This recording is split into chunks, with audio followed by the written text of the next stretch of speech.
people that are maybe in foreclosure or heading toward bankruptcy or whatever. Yeah, so that's what I've been doing. Cool. So these are two different. So it's a cold call, but you already pulled information, and you're kind of looking for people that have a Liz pendants or Right. people that are behind on their mortgage, something like that, right? Right.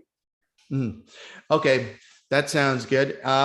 Sounds good. We have Shannon that jumped on. So Shannon, do you hear the type of calls that that James is going to be making?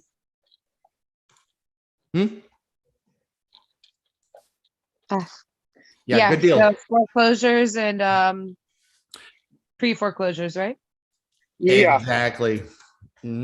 Exactly. So that's the deal. It's going to be a kind of people that are heading towards foreclosure, but that still have the house, still have possession of the house.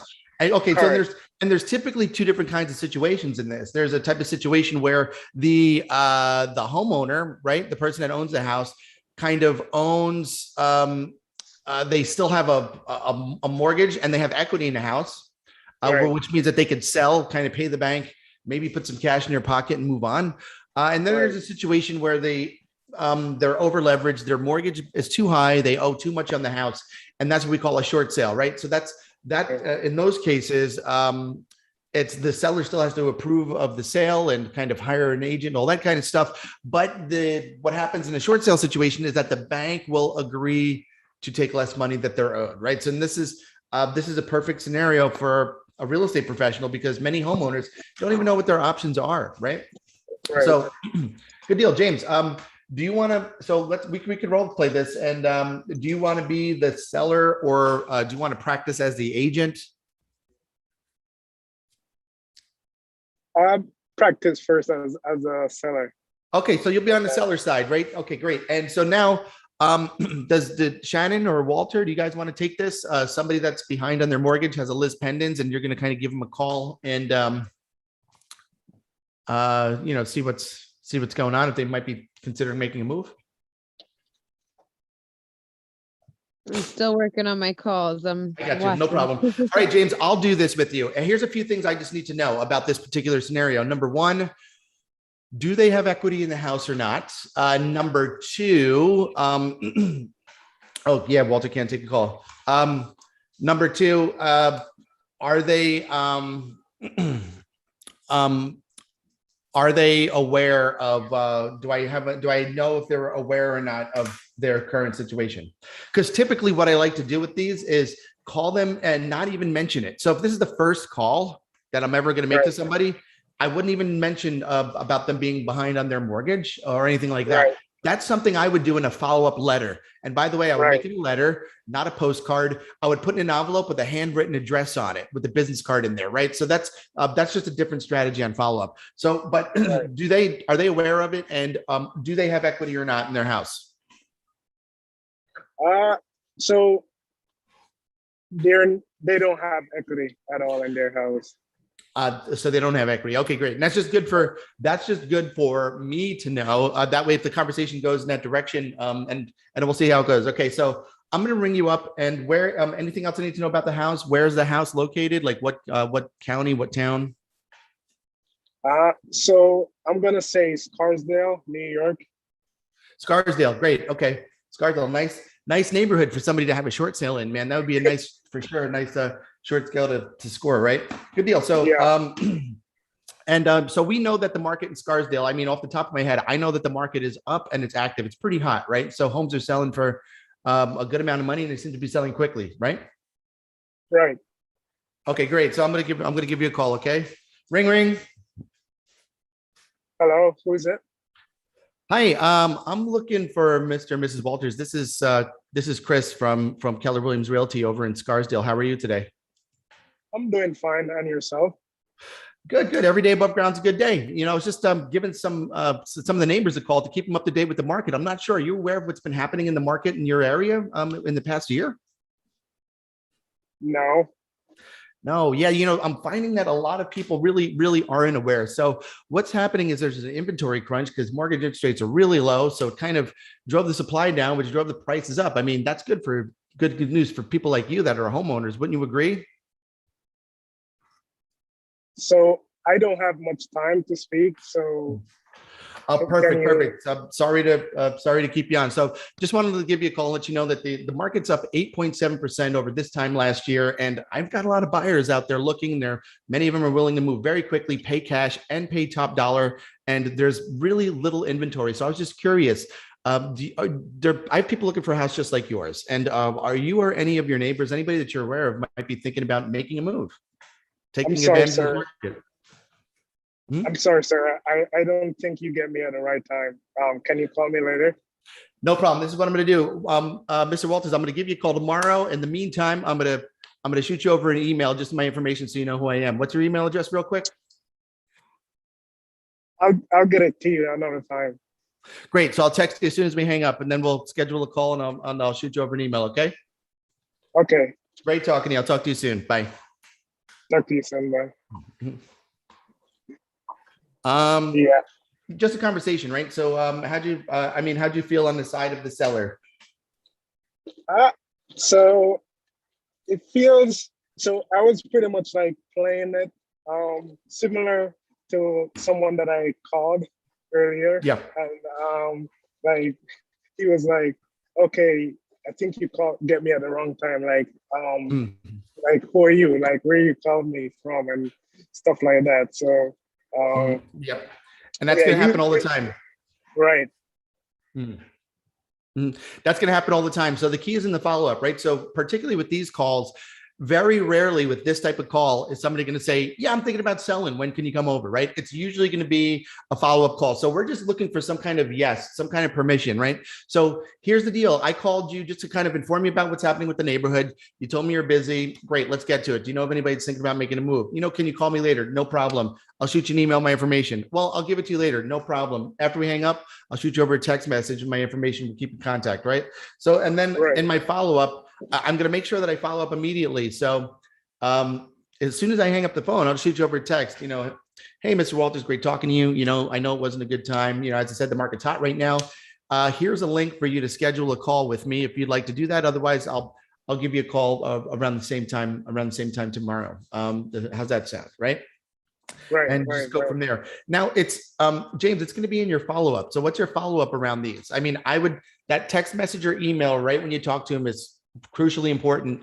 And now I might, I might schedule for like a week out or something, a snail mail letter in the mail addressing their position, and addressing their position on the market after I have a conversation with them. You know what I mean? Right. So what's your follow-up Right. look like around things like this right now? So before we get to that question, what if the person said they're not interested? Are they So yeah, as soon as they're not interested in looking selling or to making a sell? move, I say no problem. I said I get that. I said a lot of the people that I talk to are not interested in making a move right now. However, they do appreciate being informed, kept informed about what's going on with their property's values. I have a newsletter I send out once a month. It'll let you know Right. what's happening with the market. Would you be interested in being on that list, just to be in the know amongst all the neighbors that have intelligence about what's going on with their investment, right? Right. So Right. they're not interested. They're not interested in, they don't know anybody that's interested in selling, but okay, so you're interested in me keeping in touch with you with information like this, and shoot me your email. I'll put you on a newsletter. It'll let you know what's happening with the market every month. And then if you are interested, they have your information constantly, right? And then that's going to be automated. But also I might schedule to call them. I might watch it and I might call them again in 2 weeks or next month. I'm also going to make sure that I hit them with that letter. So it's a combination. I'm going to do this phone calls, try to get them into some sort of follow-up system that's automated. I'm going to send them a letter, right? And just gonna keep hitting them and keep going, right? So they're not interested, and that's okay. A lot of people will say that up front. And it's okay. I think anybody that says that they're not interested, it's okay to give them a call again next month, right? Right. Walter, Right. we got you on video. What's up, buddy? What do you think about these calls? And do you have any advice around them? If we can We lost Walter.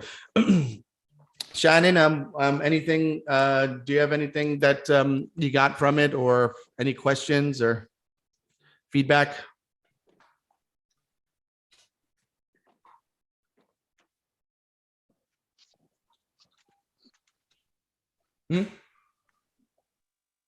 No, not much. I'm still working on my calls. I haven't been making too much. I'm working on the transition and Yeah, I know it's a lot. And then sometimes we decide to transition, we stop working, right? And that's like the worst thing that everybody does.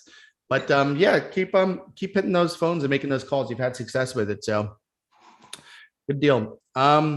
James, so do you have any other questions around this, or any other feedback or scenarios? In terms of like following up, like sending out the mails, Sure. how do you normally do that? Well, so if in this type of situation, that list that you're any list that you're exporting, so however you're getting the data to call these people that are behind on their mortgage, Right. you'll be able to export that onto some sort of CSV file or spreadsheet.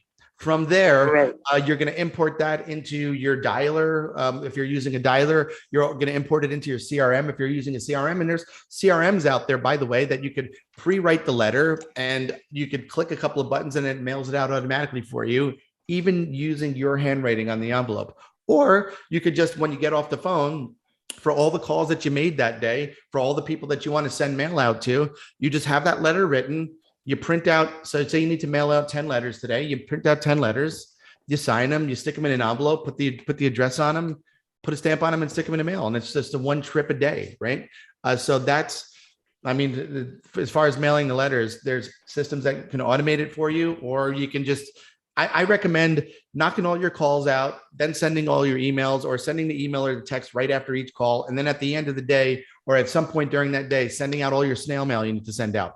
Like I like to do handwritten note cards, thank you cards.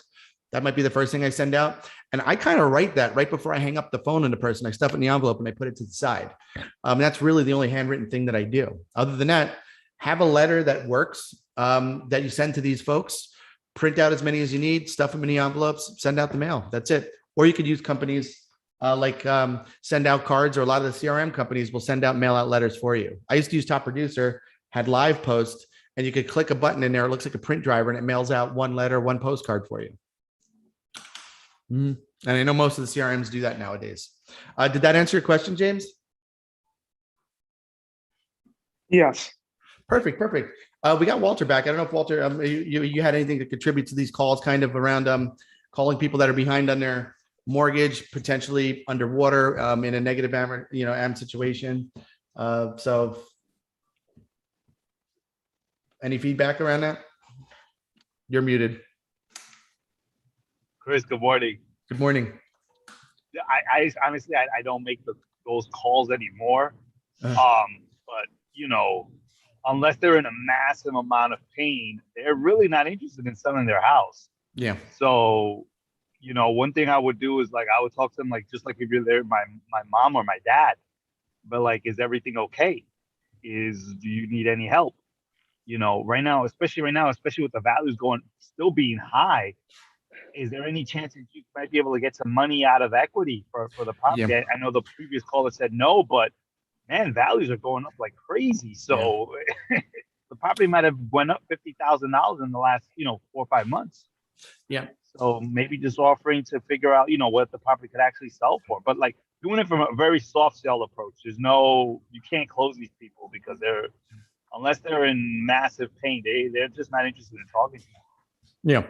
And I like that you mentioned the pain, right? Because it's particularly in the financial climate that we're in right now, and particularly in New York, right? So I'm down in Florida. This might be a different conversation because they get people out quick, right? So particularly in New York, people kind of, if they're aware that, I could kind of stay here living in my house, and it's going to be a year or two before, the bank's really going to make moves. So it's definitely a long play. It's definitely a long strategy, a long play strategy to make these phone calls. And again, a soft sell. And the fortune's going to be made in the follow-up. So really having a killer follow-up program and coming from a position of a consultant, that's going to kind of help them and guide them. And offer them assistance when they need it. It's like that approach. Hey, like, hey, is everything okay? Is there anything I can do? I could be the person that helps you. And there's other options for these people too, right? So I think as a real estate licensee, it's our responsibility to be aware of the other options. For example, here's a question that I always told my agents to ask, no matter what, to be careful not to push a sale or not to push a short sale. I would say, if there's a way for you to stay in your house and make your payments manageable, would you want to explore that option? You know, and if they say yes, guess what? That means you're putting a sale and a commission on the back burner, and you're now going to help them. You're now going to help them connect with the bank and do maybe like some sort of loan modification that would make their payment affordable. And a lot of times, I mean, I know in the market, and I had some of my best years in 2008 and 2009 over some of my best years in sales and my last years in sales when everybody else was crumbling. And one of the things that did it was this type of scenario where a lot of people were underwater, and I helped them make their payments affordable. You get a fan for life. You don't always get a listing out of it or a sale. So just keep that in mind. Good stuff. But I like that. That's a new kind of scenario that we don't really go over a lot. Anybody else? Does anybody else have a scenario that they want to go over or practice or here? And I like these to be real scenarios. Occasionally we have people jump on these calls that never made a phone call, and they come up with some arbitrary scenario. What if you call someone and they say that they're an alien? And I'm like, well, did that actually happen to you? Or are you just playing games with us here on Wednesday mornings? Right? So does anybody have something that they want to workshop?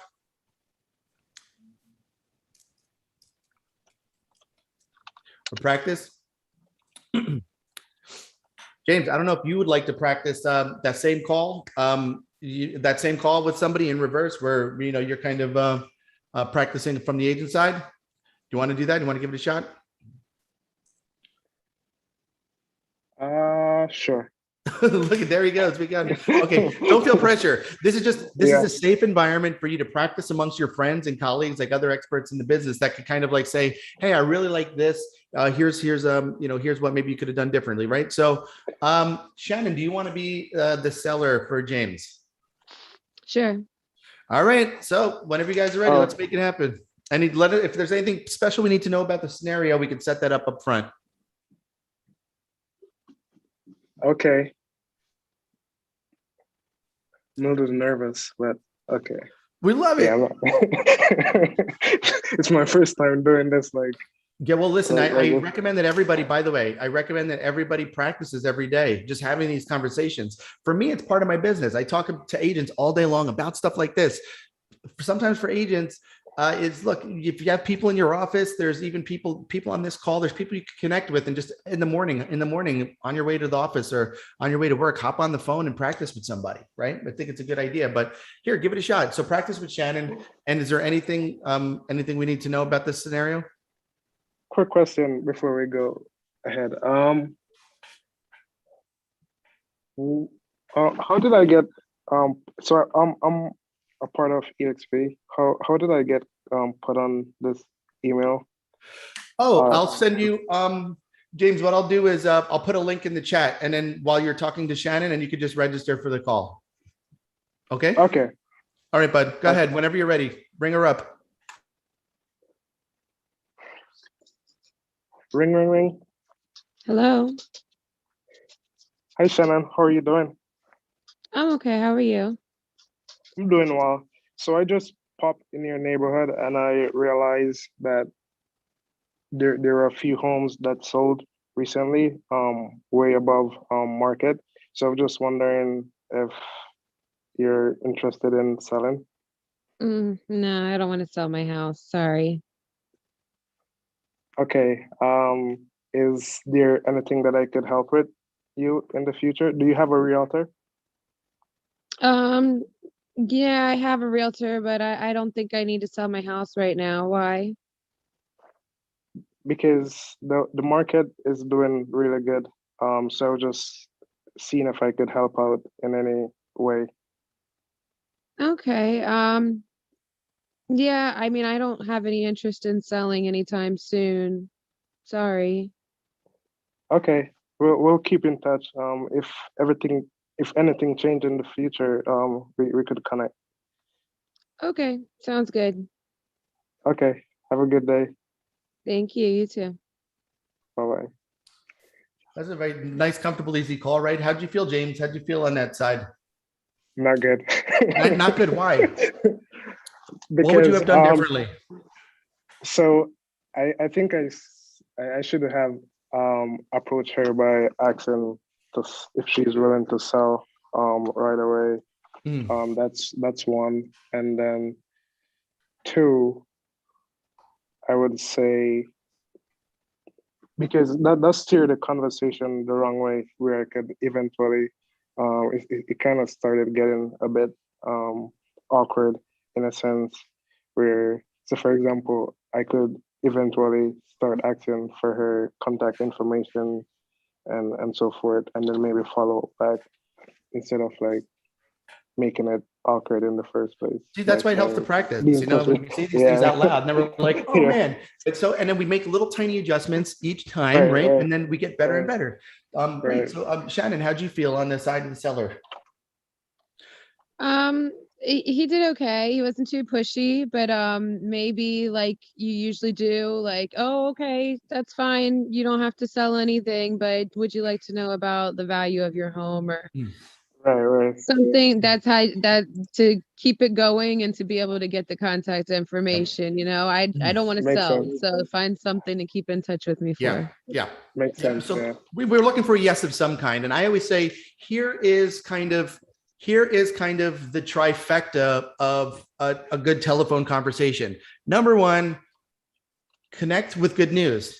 Let them know who you are. You're calling them, make a connection, and call with some kind of good news or item of value. Like, so in the case of calling a homeowner, hey, their median sale price is up. Did you know about this? This is great news for people like you, right? So you're just calling with some kind of information, right? So educate them, number one, with some good news. Number two, get into your question, right? So ask a great question. So in this case, who do you know that might be thinking about making a move? That's in alignment with your great news. So my great news is that sale prices are up. That means it's bad news for buyers because inventory is low. However, there's a lot of buyers out there willing to pay top dollar. Who do you know that might be thinking of making a move, right? And then so that's a yes or no question, or like, who do you know? Do I know anybody? Don't really. And then the third thing is going to get a yes of some kind. Great. Well, would you appreciate receiving, information about what's happening with the real estate market on a monthly basis? I got a great newsletter. What's the best email for you, right? So the kind of permission to follow up. So I think that's kind of the trifecta of a great telephone phone call of any kind, is just kind of the connection with the news, educate them, get them curious. Number two, the question, that's also the close kind of, that gets you right into it. Number three, permission to follow up. Now, I would never ask anybody if they have a realtor they're working with. I mean, as a matter of fact, I don't care if they know anybody. The thing is she might have, if there's somebody that's in her ear already, she would have brought that up, right? So even with expireds, I don't even mention, it's just, well, you're working, are you working with the realtor? Like, I don't ever need to go into that conversation. They might bring it up and say, oh, I have someone I'm working with. And I'm like, okay, great. You're in good hands, whatever. But that was good. But I do like how James is kind of, like you said, he wasn't aggressive. He was not, and he was unassuming. So you're probably not going to get hung up. Like, I get hung up on quickly a lot because I sound like a salesperson sometimes because I'm just enthusiastic and I'm like, hey, aw, the newlyweds. Bye, honey. So, because I'm enthusiastic, I sound like a salesperson sometimes. So people are like, oh my God, I got to get this guy off the phone. I'm not interested. And they hang up. So you have that natural gift where you probably don't get hung up on quickly a lot. Right. So that's cool. Walter, do you have any feedback around this? I'm not sure. I don't know if I heard the first thing, but when you're calling a stranger, they have two questions. Who are you and what do you want? Who are you? Yeah. So you have to, I don't remember if you said that or not, but that's the first thing. Like, most people, like, they don't know you. So you have to answer those questions immediately for them, which is, my name is Walter. And the reason I'm calling is because the house down the street from yours sold for $50,000 above asking. Would you like me to send you that information? So it goes in line with what Chris was saying, which is, first you want to offer value. Then you can ask a question of, like, then you can ask them for their email or follow-up question. I don't mind asking them if they have a real estate agent that they're working with. Like, so that my question would be like, if I know you're not planning to sell, but if you did plan to sell, do you have an agent that you would call? And a lot of times the answer is no. Then you just ask for permission to stay in touch. I'd love to be that agent in case you ever know anyone down the road. Is it okay if I reach out to you maybe in about 6 months? And that's it. You know, but you got to answer those questions first. Yep. Right. Yep. Great feedback. So how do you feel around that, James? Put you on the spot, man. You jumped on. I know it's your first time doing this. I did put the link in the chat for you to register. I have your email too. I'll email it to you. I'll get you signed up for that. And does anybody else have any other questions or feedback? And then we'll wrap this thing up and you guys can go to making live phone calls. Yay. Chris, I have a question. Question away. So I know that making the calls is like the foundation, at least it's for me. But what else would you do beyond the calls? Because I think the calls are just like a part of it. Like, what else were you doing besides making the calls? You know, that's a great question, because I was having this conversation with a client yesterday saying that in my experience, great prospectors are terrible at following up, whereas great marketers are fantastic at following up, right?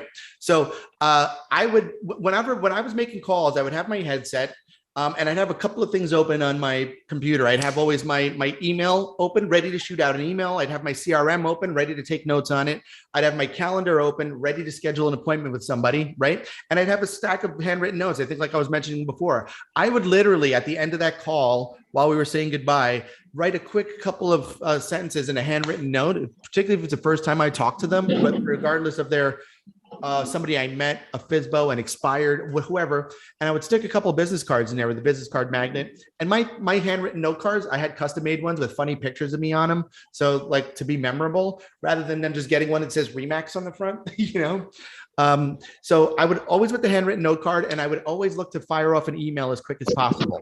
So I always look for the big four in the data: name, phone number, email address, and snail mail address. And if I have 3 or 4, I might say, hey, I got your snail mail address is this. What about your email address? I'll shoot over a quick email, a couple of links, keep you informed about the market. And I just try to get information from them with their permission to follow up. And I would always send either a handwritten note or an email afterwards. Great chatting with you today.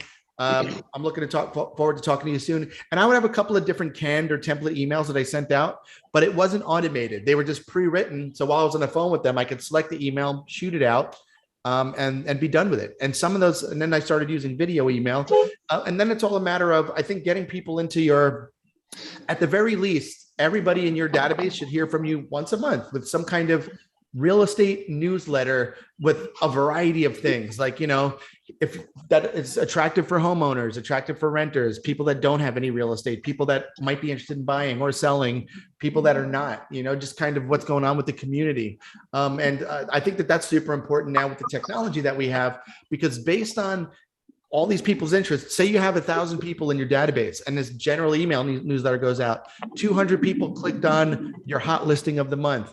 Another 50 people clicked on how much is my house worth. Another 25 people picked on, you know, my, you know, Walter's top pick for tacos for the month, whatever it is, you know. So then, and then we could kind of segment our database based on their activity on our email newsletter or website or whatever, right? So now I'm going to reach out to people that want to know how much their house is worth a different way than I'm going to reach out to somebody that's interested in buying or interested in interest rates. So then that's what kind of, and then putting all that stuff together is, you know, it's like building a plane while flying it.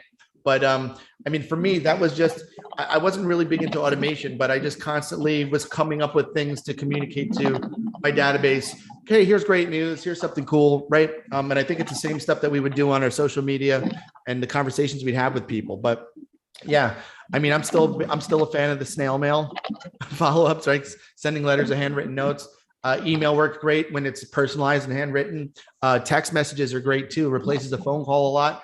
Even getting people on private chats on your social media, on your Facebook, your LinkedIn, your Instagram, right? All this stuff is valuable. So if you could get all these things working together, it comes out to about a 33 touch program in a year, right? So, I mean, but that's what I would say. You know, start big and then go small. Construct a big newsletter that appeals to everybody. It's got everything on it. This is like the Las Vegas buffet of information that goes out once a month to everybody. And then based on what activity you're getting around different modules of that, you can create other little sub follow-up campaigns. Somebody that wants to know how much their house is worth, a potential seller, a potential buyer, right? A potential somebody that's renting that's going to be buying in 9 months, right? And then could follow up with them accordingly. And that way I think we maximize the output of our lead generation engine, right? That makes sense. What are you using as a CRM right now, Walter? I'm just curious. We switched so many times, but Follow Up Boss is probably the best system. Follow Up Boss, it's nice looking. It's easy to use, for sure. It's got a lot of good integrations. Easy. Yeah, it's there's a lot of good ones out there. So yeah, I'm just curious. I like to ask people that. The best feature is the phone calls, because if you have a good conversation, sometimes they last like 10 minutes. And there's a lot of information in that phone call that you think you remember, but when you go back and listen to it, it's like, oh wow, they said that. So I go back and I listen to those phone calls before I call them again, just to make sure that I'm well prepared. So, actually record the audio. See, I used to take copious notes whenever I talked to somebody. While somebody was talking, I don't care what they said. Now's not a good time. My dog died. I wrote that down. Oh, my son's graduating high school. I wrote that. I took notes on everything, just so that, when you call them back, you can remember. And you could see actually, following up with people over the course of years, you could almost see the relationship, how it panned out and developed. But that's a great thing. Recording the calls, going back and listening before you follow up. What did you miss? Yeah, Follow Up Boss records them, so I could just click play and it'll just play the call. I don't have to do it. Because you're using the dialer that they have.